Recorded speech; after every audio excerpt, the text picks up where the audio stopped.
In the realm of the Kinoma, a void in between dimensions, Sophia, once the goddess of wisdom, finds herself cradling an unknown creature in its infancy.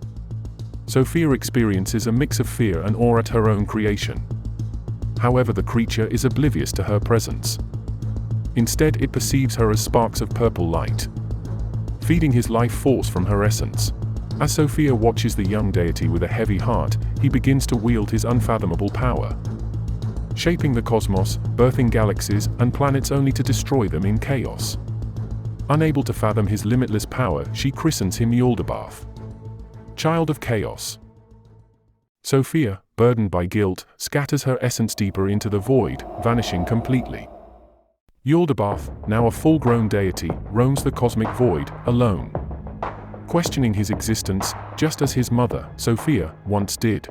But in the darkness lies something more malevolent, the very antithesis of creation itself. Lurking in the shadows, waiting for the opportune moment to emerge.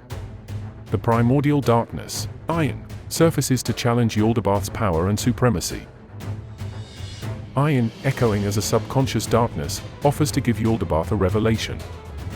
He persuades Yaldabaoth to embrace his supremacy and sculpt creation in his own likeness, yielding his powers, so that Yaldabaoth be revered as the sole deity of the cosmos.